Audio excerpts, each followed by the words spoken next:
Ok. Ouais, bonjour à tous, merci d'être venus. Du coup, on va parler de Helm aujourd'hui. Donc, moi, c'est Paul Dijoux. Je bosse à Nomalab, c'est une startup parisienne et toute notre stack est faite en Helm. Et du coup, on a vraiment été jusqu'au bout du langage. Et je me suis dit que c'était bien d'en parler parce qu'on voit beaucoup de hype, enfin, un certain nombre de hype par rapport à Helm parce que les gens, ils l'essayent en Hello World et tout et ça marche super bien. Mais ils ne peuvent pas le passer en production et du coup, ils sont là, bah, c'est cool, ça a l'air bien, sans se rendre compte est-ce que ça va scaler après sur une vraie app, est-ce que ça va bien marcher avec des vrais projets, avec des vraies problématiques qu'on a tous les jours en JavaScript. Et du coup, ces derniers mois, on a quand même quelques boîtes qui sont allées en production, nous, et on voit des articles plus mitigés, genre ouais, c'est cool, les bons points ils sont toujours là, mais on s'est rendu compte aussi qu'il y avait des moins bons points, des vraiment moins bons points, quoi. Je pense que c'est important de les partager parce que les gens ils n'y aillent pas en mode c'est trop cool, c'est ce qui va me sauver la vie, c'est ce qui va m'enlever mes erreurs au runtime de JavaScript et autres trucs.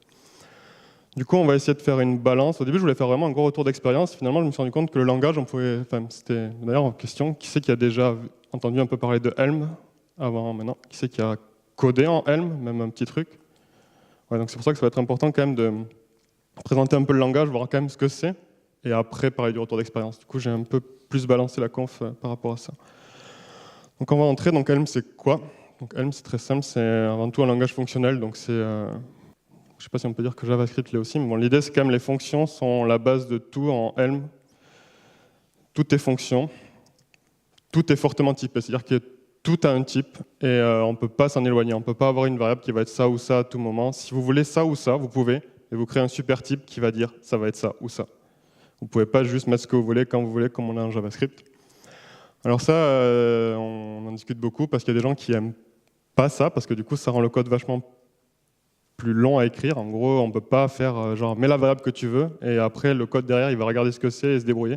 Et il faut du coup se dire que si vous voulez comme en JavaScript, là où on supporte une string ou un array ou n'importe quoi, ça on peut pas. Il faut faire autant de fonctions qu'il y a de types d'arguments différents. Et pour moi c'est une bonne chose parce que du coup le code est vachement plus prédictible.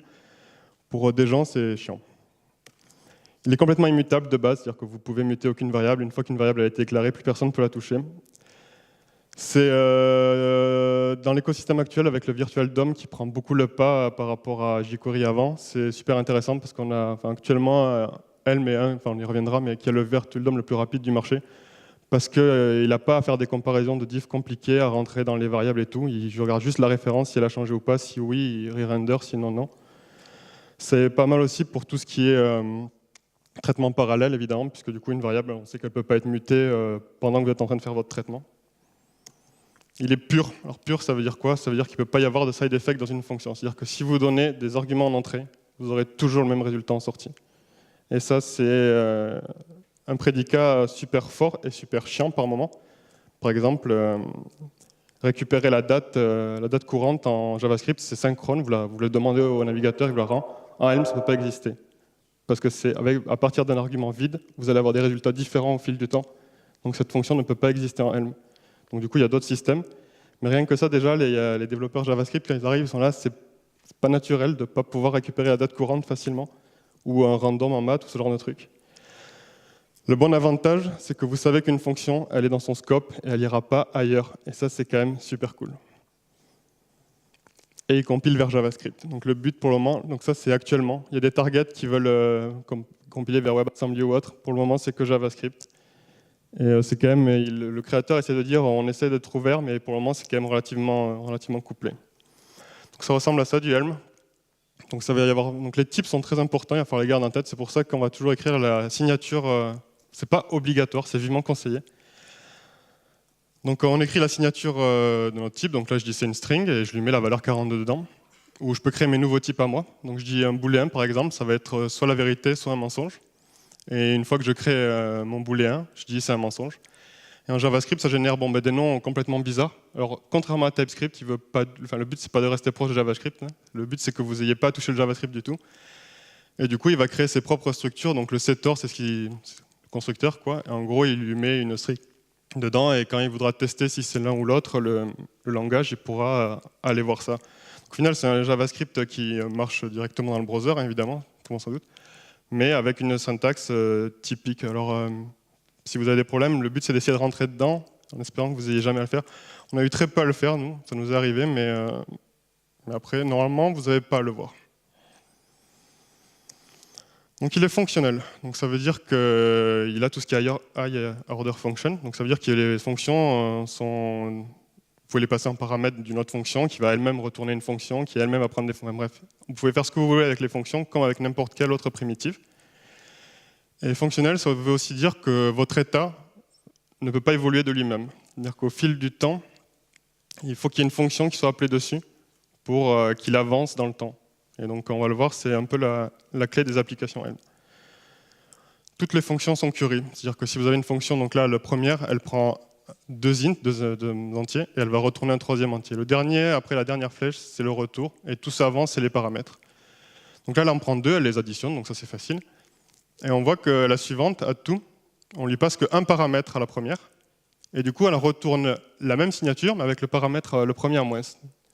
Donc en fait, vous passez le nombre de paramètres que vous voulez, et le résultat, c'est la fonction qu'on a commencé à appliquer, mais qu'on n'est pas allé jusqu'au bout. Et si vous arrivez au nombre de paramètres souhaités, bah, vous avez le résultat final. C'est super intéressant parce que du coup, dans la troisième fonction, on voit que ça va prendre une liste d'entiers et retourner une liste d'entiers en appliquant l'addition ajouter 2. Et on ne marque même pas les paramètres, puisque en fait, ils vont être déduits de la signature de list.map, qui est juste un mapper sur la liste.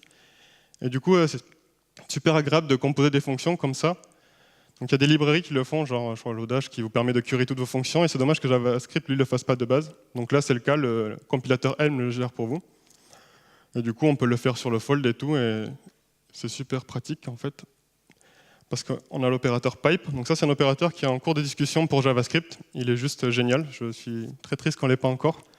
Donc l'idée c'est qu'en fait vous partez de votre première valeur, et le pipe va passer la ligne du dessus en dernier argument de la ligne en dessous. Donc vous prenez votre première valeur, donc là le but c'est de tester si le premier caractère est une majuscule ou pas. Donc on part d'une string value, on prend le premier caractère, donc string.left de 1, en fait elle prend une string en dernier paramètre, mais c'est celle qui vient du dessus. Donc après on a encore une string, on la transforme en une liste de caractères. Donc c'est toList. toList il s'applique sur le string.left1 de la value. Donc maintenant on n'a plus qu'une liste de caractères.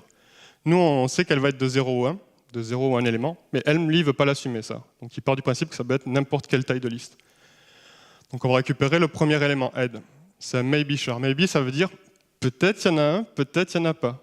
C'est-à-dire que peut-être qu'en JavaScript, la première fois que vous l'auriez écrit, vous auriez directement dit ouais, il y a forcément mon premier caractère, vous auriez fait crochet 0. Helm, lui, va vous forcer à considérer le fait que peut-être il n'y en avait pas. C'est comme ça qu'on n'aura pas d'erreur runtime, c'est à chaque fois, il va vous obliger à envisager tous les cas possibles. Donc du coup, on a une liste de caractères. Pardon, on a peut-être le premier caractère. Donc maintenant, on fait un map. Donc c'est-à-dire, on va regarder s'il y en a un, et s'il y en a un, on fait un test dessus, est-ce qu'il est majuscule. Donc maintenant, on a peut-être un booléen.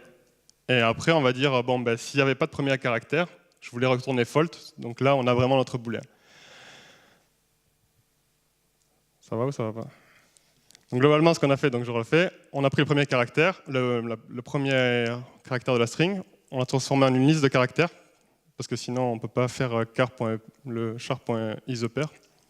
On prend le premier élément, qui est peut-être là, peut-être pas là, on teste s'il est là, et après on dit s'il n'était pas là, on retourne false, et s'il était là, on retourne le résultat du test. Et donc c'est ce genre de syntaxe que vous allez voir super souvent en Helm, et c'est super agréable, parce qu'une fois que vous êtes un peu habitué, vous voyez toute la logique de votre code qui se déroule étape après étape. Et si votre IDE il est bien comme il faut, vous allez avoir l'autocomplétion des types à chaque ligne, et du coup vous pourrez exactement suivre où vous en êtes. Et si vous oubliez une étape, n'importe, il sera là pour vous aider. C'est pour ça que quand on fait des opérations, on met toujours l'élément important de l'opération, on le met en dernier argument.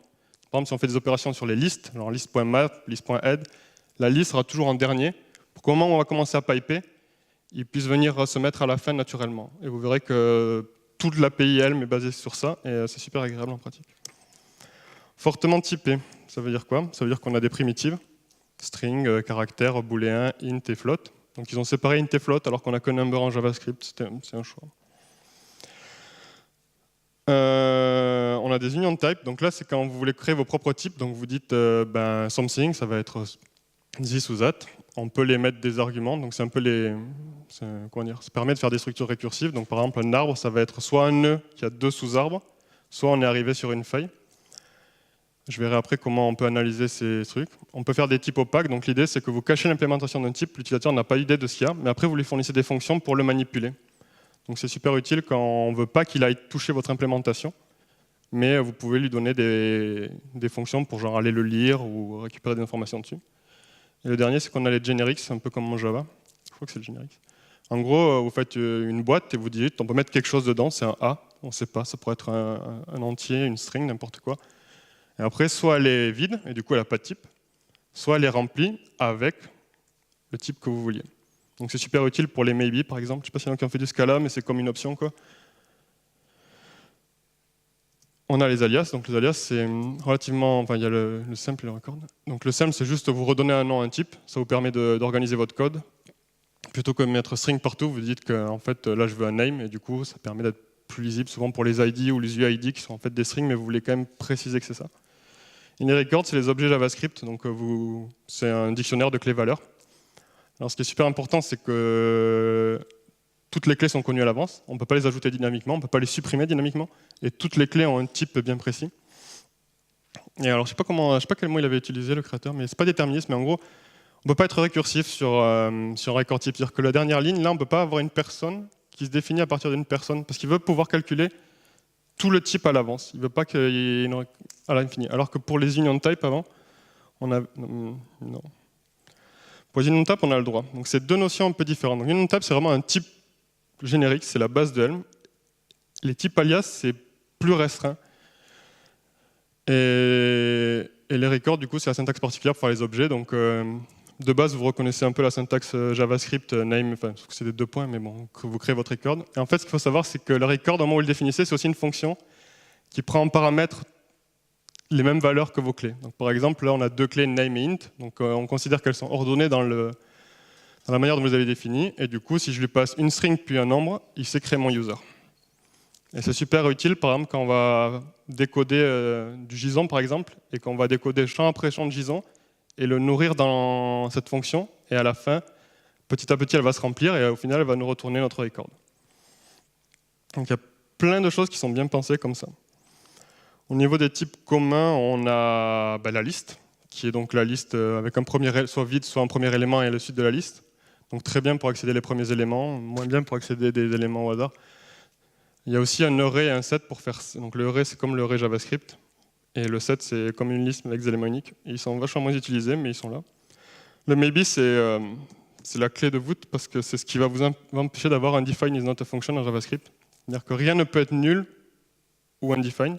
Soit vous avez quelque chose, soit vous dites peut-être j'ai quelque chose, donc du coup ça devient un maybe. Et le maybe, c'est soit rien, soit juste. Et ça vous force à chaque fois à analyser dans quel état il est pour faire un traitement dessus. Et ça vous empêche tous ces undefined, ou je sais plus, en Java c'était null pointer exception ou des trucs comme ça, quoi. Le result, c'est on a tenté un truc, ça a marché ou ça n'a pas marché. Le dict, c'est la clé, des clés valeurs dynamiques. Contrairement à un record qui est fixé là, on peut prendre, associer n'importe quelle clé à n'importe quelle valeur, à un détail près. Toutes les clés ont le même type et toutes les valeurs ont le même type aussi. Et il y a les tuples. Et il y a les comparables. Alors les comparables, c'est un peu un truc bâtard du langage, c'est-à-dire qu'il a fait un faux type codé en dur qui englobe tout ce qui est string, nombre, enfin tout ce qui est facilement comparable. Donc toutes les primitives, les listes et les tuples de comparables. Donc ça, c'est un type bâtard qui se sert pour les dicts, pour ses clés. Il n'a pas voulu se prendre trop la tête. Et du coup, il a pris que des comparables comme clés. Et du coup, bon, c'est un peu les limitations du langage. Et c'est là qu'on se dit, c'est dommage. C'est pas aussi pur qu'on aurait voulu. Et voilà à quoi ça ressemble si vous tentez de jouer au fou avec Helm. Donc en gros, je lui dis que c'est une string, je lui mets un nombre, boum, message d'erreur immédiat. Alors vous notez la taille du message d'erreur, ils sont vraiment super cool.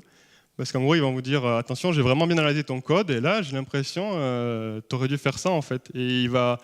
Donc là, c'est juste un exemple, mais en gros, il va vous dire, par exemple, si vous avez fait une typo dans le nom d'un champ d'un record, il va vous dire là, tu as écrit, je sais pas, tu as écrit âge avec un S. Et ben, il te dit non, moi la clé que j'ai trouvée la plus proche c'était âge sans S, quoi. Et du coup il va vous aider comme ça et c'est vraiment agréable. Et du coup vous pourrez jamais tenter de mettre un type qui va pas dans Dans une variable, c'est juste pas possible.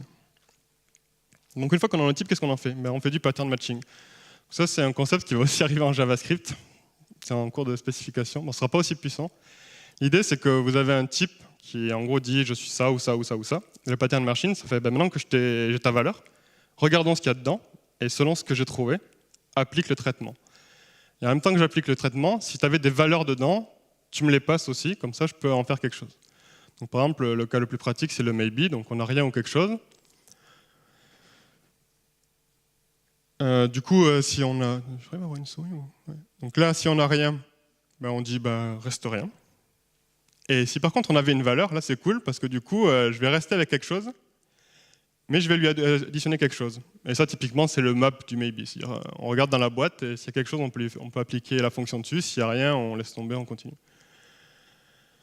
Et du coup, là, on voit en dessous, c'est la même fonction, mais avec directement le map du maybe. Donc il y aura plein d'utilitaires comme ça. Et en fait, le pattern matching, c'est aussi un concept super important en Elm.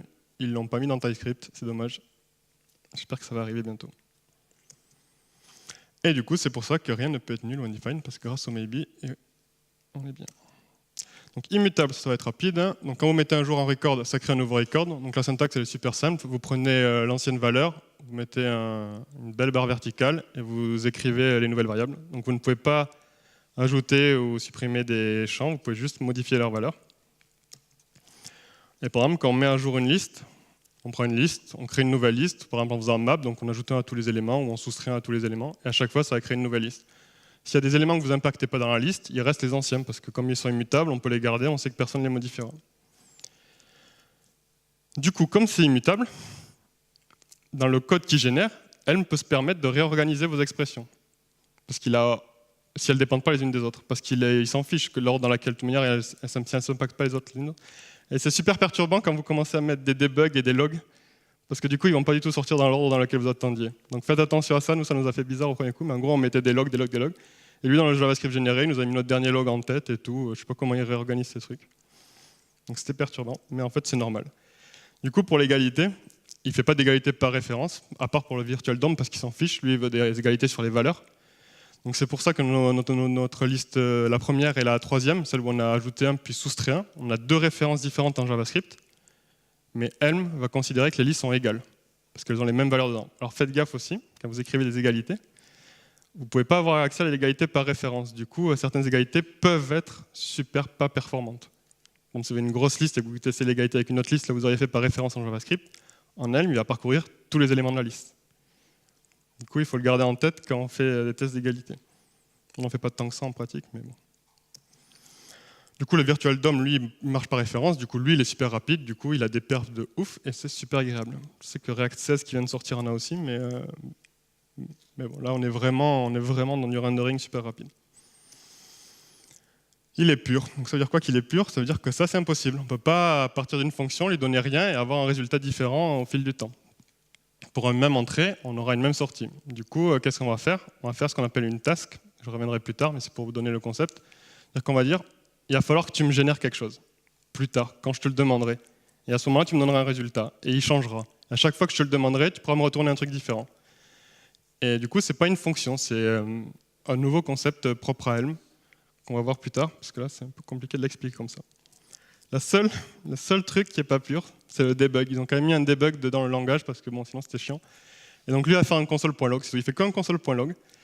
Mais du coup, c'est pas pur parce que il est sorti de la fonction pour aller cracher à droite. Après, le résultat de la fonction lui reste pur, mais il a fait un side effect qui n'est pas génial. Comment ça marche du coup les effects? Donc l'idée, c'est qu'il fait du pub subtypé. C'est-à-dire que vous pouvez envoyer des messages et lui, il peut vous en envoyer.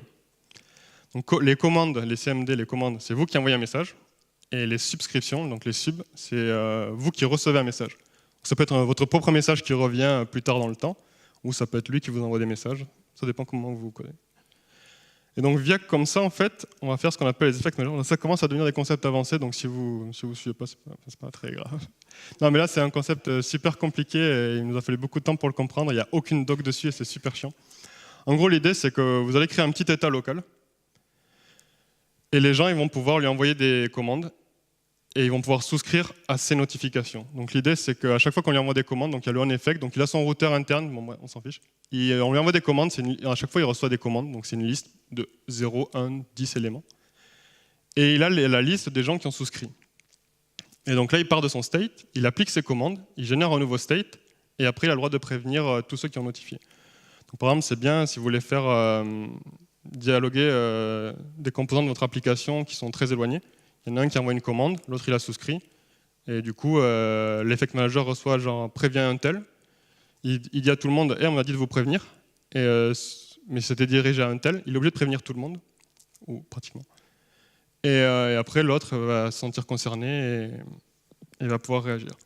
Il peut s'auto-envoyer des messages, mais ça encore, c'est une autre feature intéressante. En gros, il peut communiquer avec lui-même s'il a de l'asynchrone à faire. Du coup, c'était important parce qu'une application Helm, c'est un gros effect manager en fait. Donc, vous allez commencer à faire votre modèle. Donc, votre modèle, c'est votre état. Donc, typiquement, pour ceux qui font du React, c'est votre state redux. Pour ceux qui font du Vue, c'est votre Vuex. Donc, c'est le gros état de votre application. Il est complètement typé, complètement déterminé, ce que vous voulez. Vous savez exactement ce qu'il va y avoir dedans. Si vous avez besoin de trucs dynamiques, comme une page, genre la page courante que vous affichez, ben vous créez un union type qui dit soit je suis sur la page d'accueil, soit je suis sur une autre page.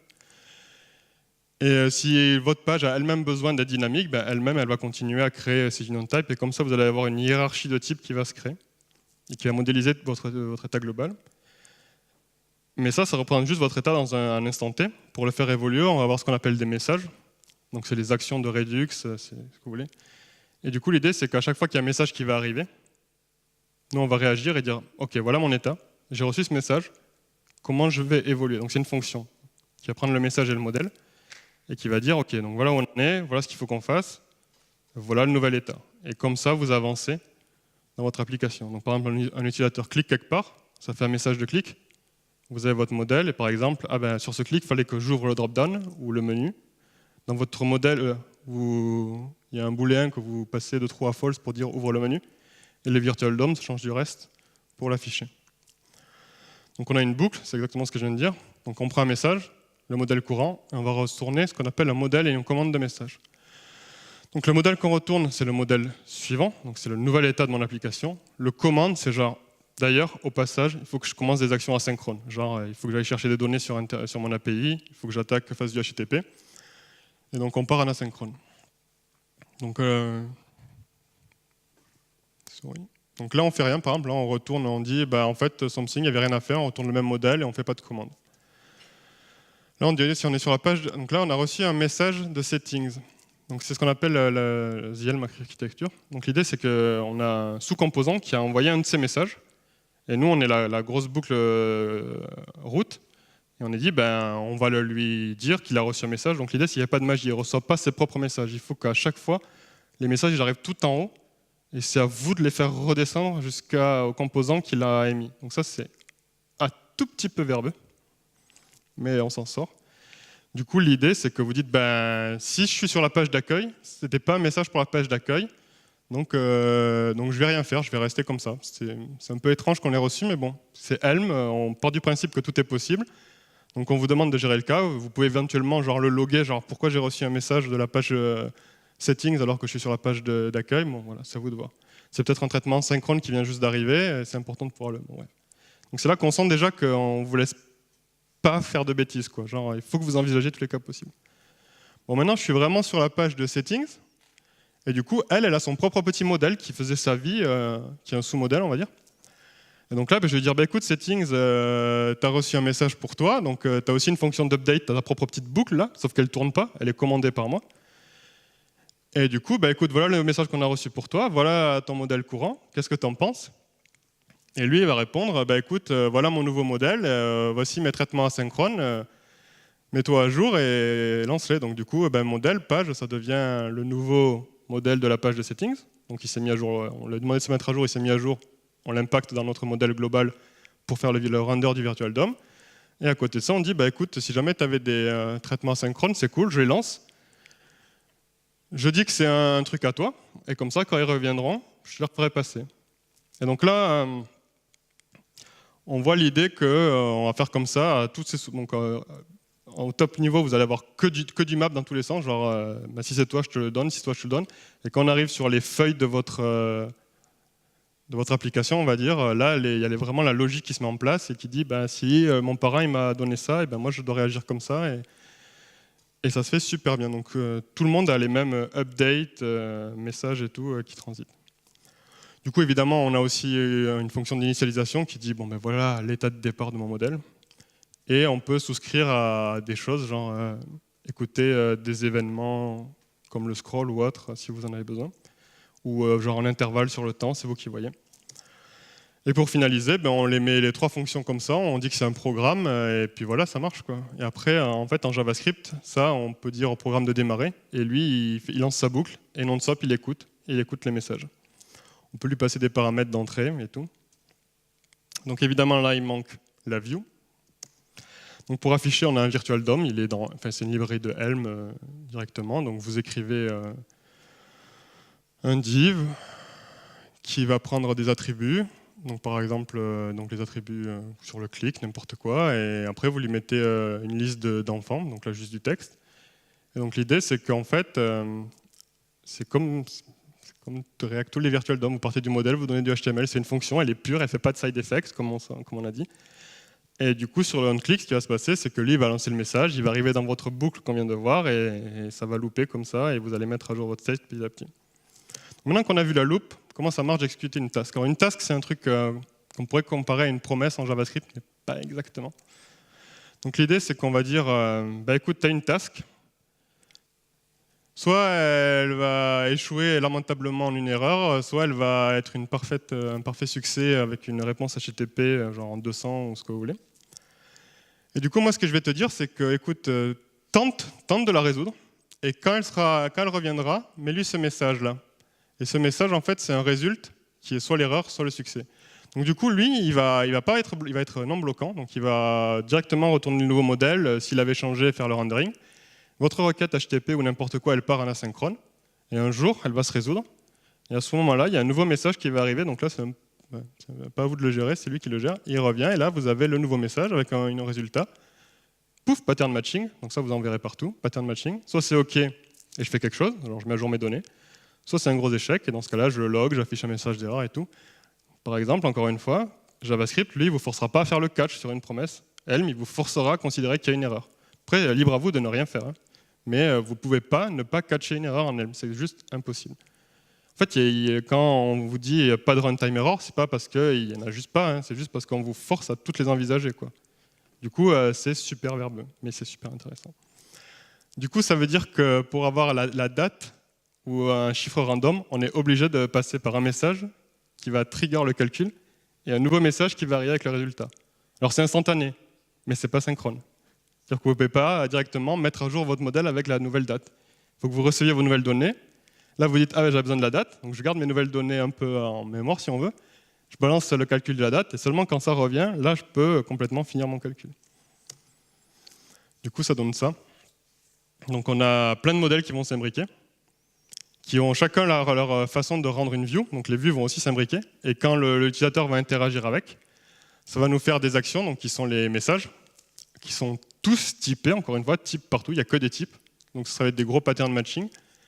Et eux, ils vont arriver et on va leur demander de l'updater. Si c'est un message top niveau, il va updater directement le modèle. Si c'est le message d'un sous-modèle, la boucle de top niveau va dire au sous-modèle, écoute, on a reçu ce message pour toi, mets-toi à jour. Une fois que tu t'es mis à jour, on va re-render ta view au passage aussi. Voilà, il manque les subscriptions qui peuvent arriver de l'extérieur directement dans le programme, mais c'est plus anecdotique. Comment on communique avec JavaScript? On a des ports, donc je vais passer parce que le but c'est quand même de faire du Helm, pas du JavaScript, mais bon, on peut recevoir des notifications directement de JavaScript ou en envoyer directement à JavaScript, et ça marche par le pub-sub commande message. Donc si vous envoyez un message à JavaScript, c'est une commande, vous lui balancez une info, il y a un listener JavaScript qui est là, il la reçoit. Si vous voulez recevoir de JavaScript, vous avez un event emitter côté JS, vous pouvez envoyer des events, et du coup, ça arrive en notification sub dans votre programme. Et du coup, ça ressemble à ça. Donc, soit vous faites une subscription et elle arrive en message, soit c'est vous qui envoyez une commande directement à JavaScript. Et il y a le natif. Alors, le natif, c'est le truc dangereux et super intéressant, enfin, super pratique. En gros, vous lui dites, écoute, arrête de typer, là, j'ai besoin de faire un hack parce que je suis dans un navigateur merdique et tout. Donc je vais écrire du JavaScript pur avec une syntaxe un peu spéciale. Écoute, le type pas, et donc c'est comme ça par exemple qu'on peut faire un random synchrone si on voulait. On bypass le compilateur Helm. Donc c'est ce qui est utilisé pour faire les librairies de bas niveau. Et nous on l'utilise quand vraiment on ne peut pas faire autrement. Genre il y a des API du navigateur qui ne sont pas encore supportées, genre il n'y a pas de local storage en Helm. Du coup quand on a vraiment besoin d'y aller, eh ben, on fait du natif. Et du coup c'est super dangereux parce que c'est là que vous pouvez avoir des runtime errors si vous faites du JavaScript quoi. Et du coup c'est là que votre programme Helm peut exploser potentiellement. Du coup, petite notification, vous ne pouvez pas publier de package qui a du natif sur le registry Helm. Ce n'est pas possible si vous n'avez pas été approuvé par le créateur de Helm. Donc ça évite que n'importe qui publie des libs, les gens les utilisent, et après, parce que son but, c'est pas de runtimer, il veut que les gens gardent ça en tête, et du coup, il l'autorise pas. C'est problématique quand vous en avez et que vous voulez les partager quand même, mais bon, faites autrement. Du coup, on a fini. Donc, je ne sais pas si vous vous rendez compte que là, on y est depuis même à peine une demi-heure et on a vu tout le langage. Hein. Vous venez de voir tout le langage, c'est-à-dire qu'il tient en ça, et même quelques librairies. C'est vraiment super simple comme langage. Vous allez voir, ça va être super verbeux. Donc maintenant, on va faire le retour d'expérience en 15 minutes. Donc, no runtime error. Ça, c'est le mot-clé quand on lit Helm. On vous dit, il n'y a pas d'error runtime, vous n'allez pas planter votre programme, il est safe. C'est vrai, enfin, presque. Donc il y a des bugs dans le compilateur, comme il y a des bugs partout, on en a trouvé, il y a des gens qui en ont trouvé, et du coup ça crache. Par exemple, dans un port, si vous faites passer une structure récursive JavaScript, Helm ne s'attendait pas à ce que ce soit une structure récursive, et si vous faites un debug.log dessus, ça explose. Si vous mettez un type avec, dans son nom, il y a un point, comme il génère des noms de variables compliqués, et qu'il y a un point au milieu du nom de variable, parce qu'il ne s'est pas posé de question, c'est un nom de variable non valide, et ça explose. Donc globalement, c'est quand même des cas super rares. Donc franchement, nous on est en production depuis 4 mois maintenant. On a eu une erreur au runtime, et c'était parce qu'on avait fait du natif et on l'avait mal fait. Sinon, on n'a jamais. On a eu d'autres problèmes, mais pas cela. Il est beginner friendly. Ça c'est aussi très important pour son créateur, c'est vrai. Comme on vient de le voir, le langage, en une journée, vous en avez fait le tour. Vous avez compris les concepts. Après, comprendre les design patterns et tout, ça c'est un autre problème. Mais le langage, lui, quand vous lisez du Helm, c'est facile, vous ne vous perdez pas. Il n'y a pas de, comme en Scala, des implicites qui arrivent de partout, en JavaScript, des hacks avec des proxys ou autres. C'est super simple, c'est super lisible. C'est impossible de... un nouveau développeur qui arrive sur un projet, il ne peut pas casser parce que les types vont être là, ils vont tellement... Après, il peut faire du mauvais code, qui ne font pas ce qu'on voulait, mais il ne peut pas casser le code existant pratiquement. Les gens vous diront, ça compile super vite.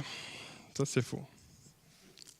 C'est-à-dire que quand vous allez faire des Hello World, ça va aller super vite. Il compile instantanément, c'est super. Quand vous allez avoir une vraie application en production, ça va vous prendre jusqu'à... Enfin, nous, from scratch, là, on est à 3 minutes de compilation, et incrémental, on en est à plus de 20 secondes. Parce qu'ils sont obligés de checker tous les types à chaque fois, et donc si vous touchez un fichier au fond d'une arborescence, il va tout remonter pour vérifier tous les types s'il n'y a rien à casser, et ça prend du temps. Alors c'est la grosse problématique du moment, c'est la bonne nouvelle. Donc il y a la prochaine version qui va sortir probablement d'ici la fin de l'année, qui va... Ce qui était marrant, c'est qu'ils en discutaient sur le chat, et en gros, il était là, je divisais par 2 les temps de compilation, et les gens ils râlent toujours, parce que quand tu es à 20 secondes, même si tu divises par 2, ça reste 10 secondes, et c'est quand même trop. Du coup, il est en train de bosser dessus pour faire un cache sur les types, pour éviter en incrémental de recompiler tous les types s'il n'y en a pas besoin, mais c'est un peu tricky, donc c'est en cours d'amélioration, et pour le moment, c'est vraiment une... Enfin, nous, notre équipe, elle n'aime pas, quoi, pour le moment. Ils ont des bons erreurs de message, c'est vrai, dans presque tous les cas. C'est-à-dire que globalement, les erreurs de message, ça va être votre... je ne sais pas s'il y en a qui utilisent la technique du canard en plastique, où vous parlez, vous racontez votre code à votre petite marionnette là, pour le comprendre vous-même. Là, en fait, ça va être le compilateur qui va être votre ami, il va vous dire ce qui ne va pas de manière claire, en anglais, mais normal, comme si vous parlez, sauf quand il est à côté de la plaque. Alors des fois, vous avez du code un peu compliqué, il n'a pas du tout compris qu'en fait, c'était là qu'il y avait l'erreur et pas là, et du coup, là, il vous dit, là, il y a un problème, alors qu'en fait, le vrai problème, il était 3 lignes plus haut. Mais ça arrive pas souvent, quand même. Mais ça arrive. Nous, on a commencé Helm il y a 1 an et demi sur des POC et tout. Et à l'époque, c'était Release Offen, Release Early, c'était cool. Ça, c'est plus du tout vrai. Ça, c'est vraiment passé à la trappe et ça nous fait vraiment embêter. C'est-à-dire que maintenant, il a fait la 0.18, Release majeure, et il s'est dit, je vais faire la 0.19 avec des changements majeurs.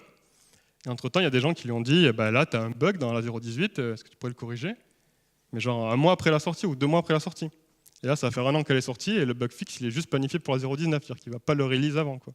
Donc on a des délais de 1 an sans aucune release mineure pour adresser les problèmes. Ça, c'était pas le cas avant. Et après, il est tout seul et il se focus sur la nouvelle release, mais c'est problématique quand c'est pénalisant. Alors, on peut toujours trouver des hacks. Genre, nous, on a dû passer en natif vraiment pour éviter un problème, mais c'est pénible. Les bons points, parce qu'il y en a quand même pas mal.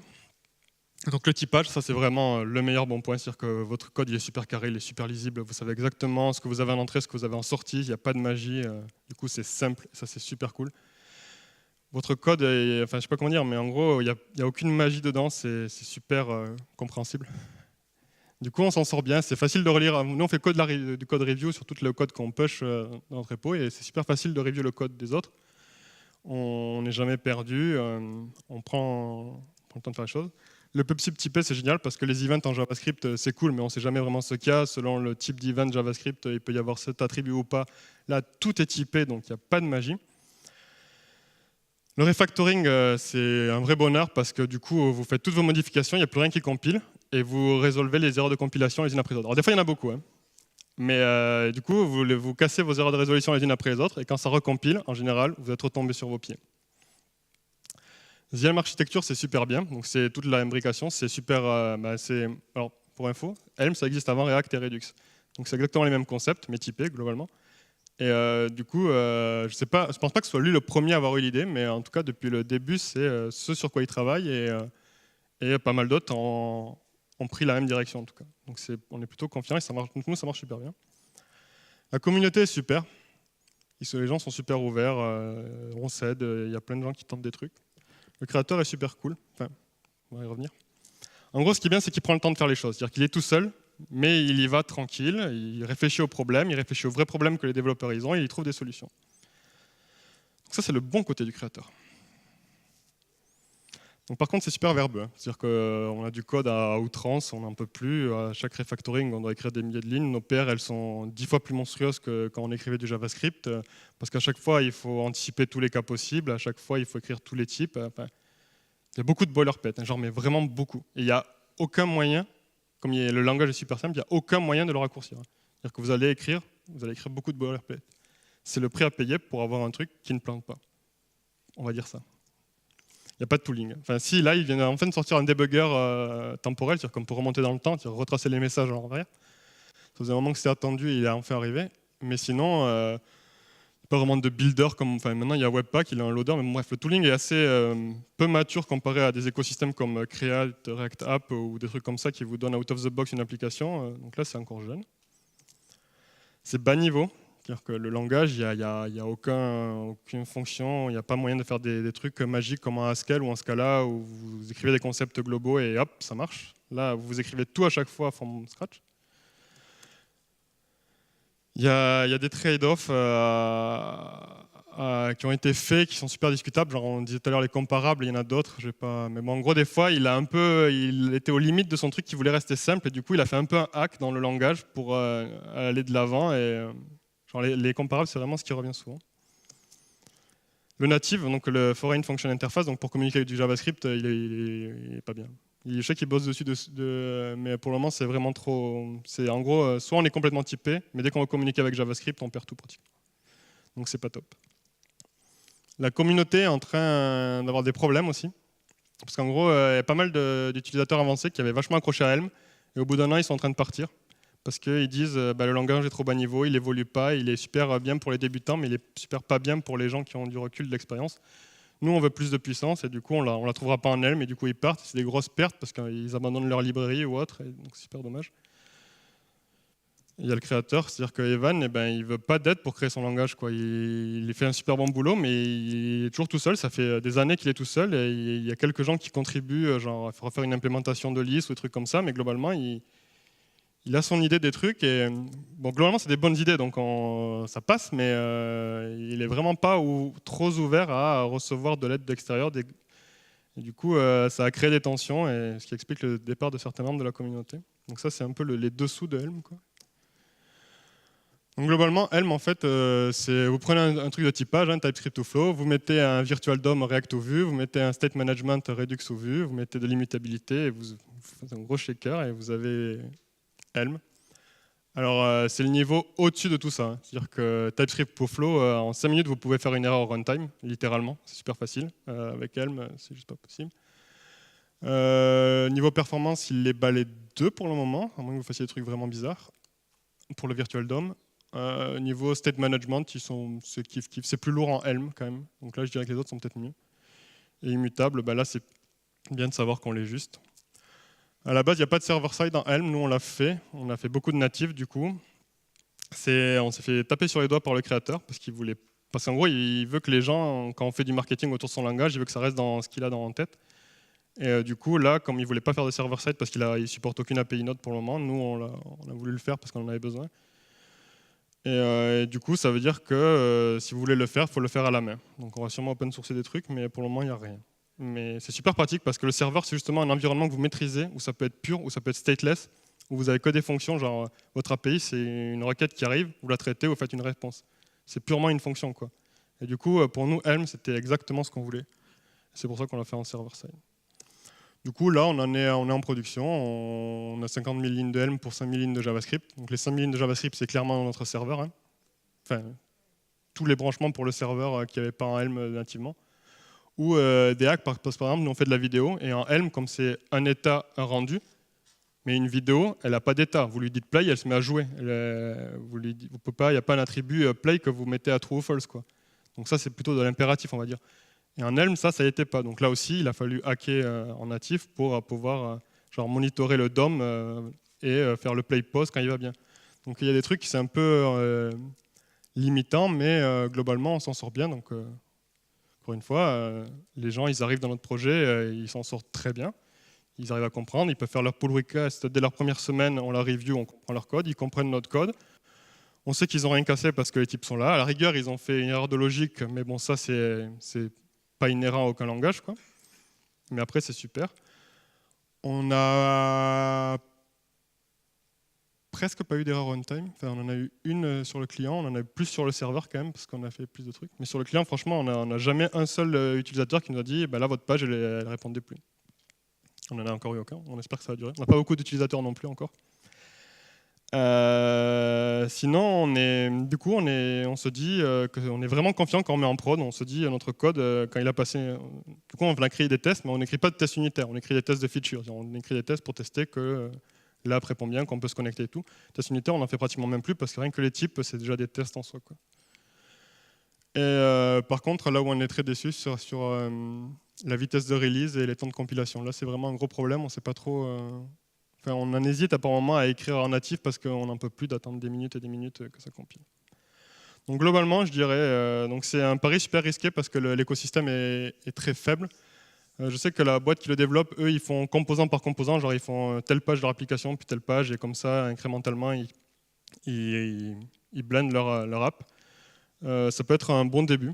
Genre, il y a des tutos pour le faire avec React et tout. C'est un bon début pour commencer.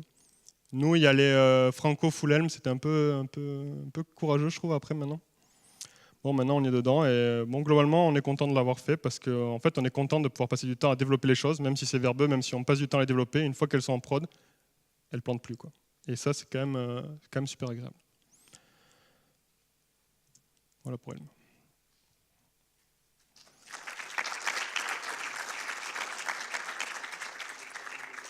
Ouais, bah pour les questions, s'il y en a.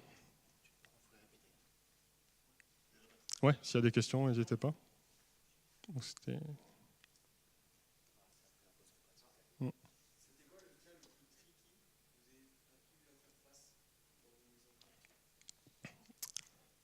Les cas les plus tricky pour une mise en prod, il n'y a pas vraiment de cas tricky parce qu'au final c'est du JavaScript et on le publie sur AWS et ça marche très bien. Le cas les plus tricky pour coder la feature qu'on va mettre en prod, ça va être la vidéo parce qu'on en a vraiment chié à pouvoir bien manager l'état de la. En fait, il faut synchroniser l'état de la vidéo avec l'état de ton application et ça, pour peu que tu aies mal monitoré les mutations du DOM et que du coup tu aies raté un play ou un post, ton état est désynchronisé et là c'est foutu. Du coup après quand tu fais play, ça fait pause et vice versa. Et du coup c'était le truc qui nous a le plus embêté. Alors maintenant on refait des checks réguliers en fond pour vérifier si on n'est pas désynchronisé, mais sinon globalement ça allait pour le moment.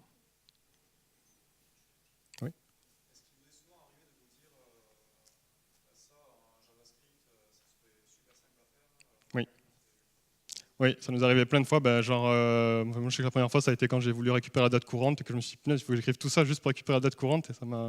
Et ça arrive régulièrement, ce genre de truc. Après, on s'y fait vite. Et en fait, on s'habitue à écrire du code. Et finalement, maintenant, ça me va d'écrire 10 lignes de plus pour un truc que je sais après, j'aurais pu m'en occuper parce qu'il va marcher tout le temps. Et plus jamais revenir dessus après.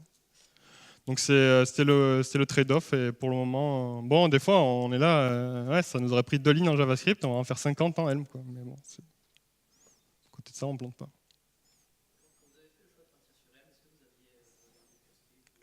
Alors, on a regardé PureScript, on a regardé TypeScript, on a regardé Flow. Bon, Flow, c'était complètement nouveau donc, à l'époque, donc c'était beaucoup trop jeune. TypeScript, on l'a fait planter beaucoup trop vite, donc on a dit, c'est pas la peine.